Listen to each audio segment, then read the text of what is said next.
doing so. And so I don't see that this crisis will change. It hasn't changed in the last 20 years, and the only thing to do is to come up with a solution that is permanent rather than temporary and will stop people dying when they get in a boat.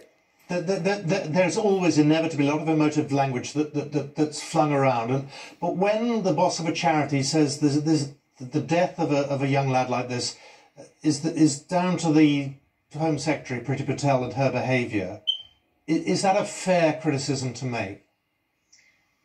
To be quite honest, I do think that is a fair criticism. I think it's quite obvious that when you've got 39 people dying in the back of a truck in the last year, you've got a child dying at the borders now, that is a government responsibility, that the government knows what the solutions are. They've been told time and time again. But when you've got this sort of no political will to actually want to change the solution and want to continue to abdicate responsibility and not recognise that your policies that are in place will lead to people dying, I think the government is very culpable in that situation. And as I said, to resign. Do you join that call?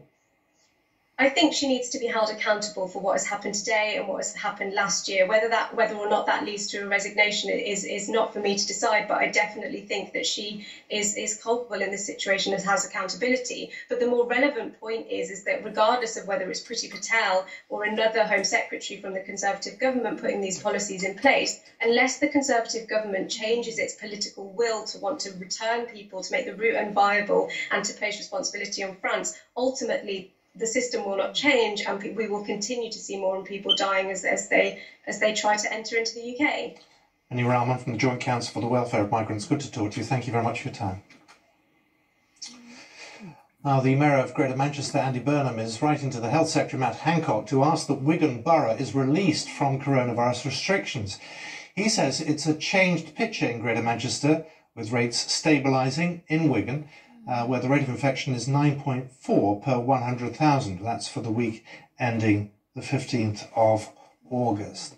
So Andy Burnham saying it's time that restriction was lifted.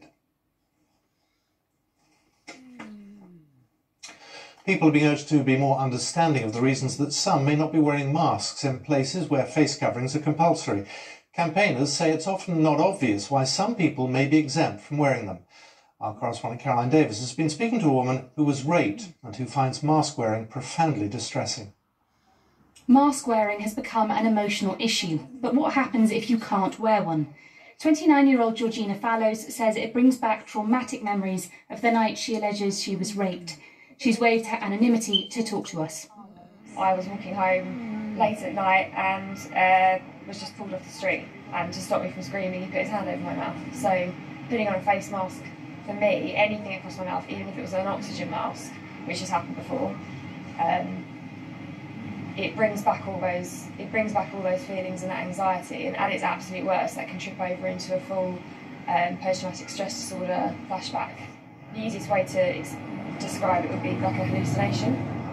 It's horrifying.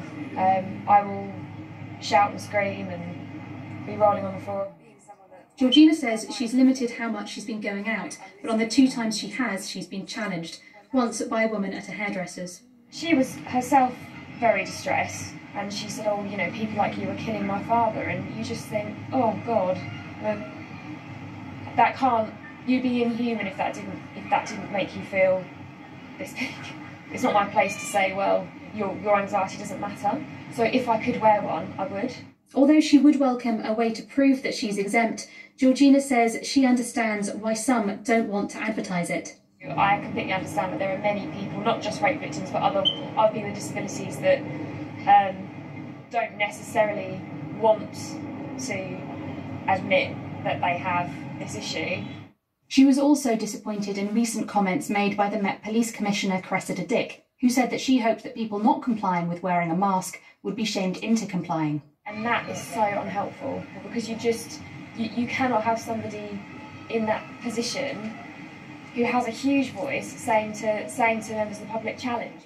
The Met have said that the comments were directed at those actively choosing not to wear a mask, and that the object is to protect safety, not to criminalise the general public.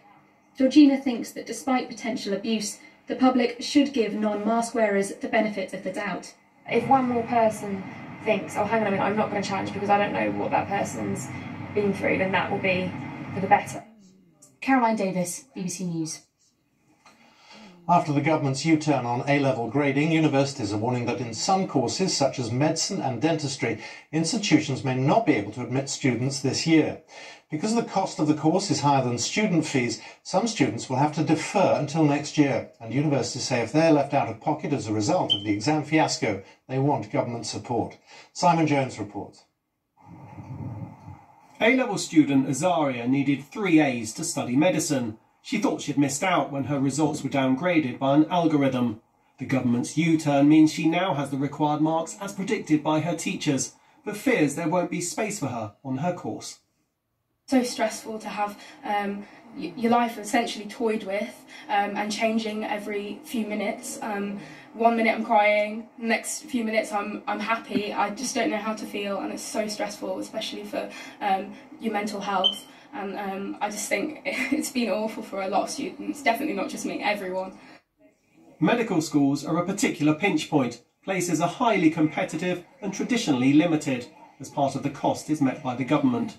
Broadly speaking, you need the cap lifted and you need the funds to follow. I mean, it's not easy even if you do that. It costs about UEA costs about £56,000 to educate a medical student per annum. Most of that money goes to the NHS. If that money isn't found, then there is a funding gap that falls in the NHS. The Royal College of GPs says extra funding is vital.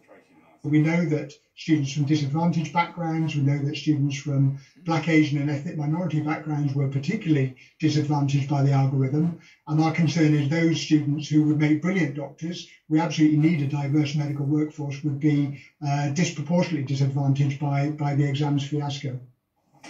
The government says it will consider whether the cap needs to be lifted.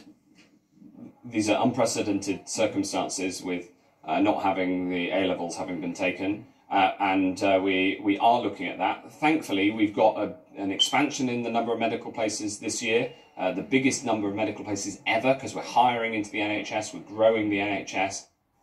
Campuses may be quiet now, but all courses, not just medicine, are having to examine whether they can accept more students who now have the grades that they need while teaching in a COVID-secure way.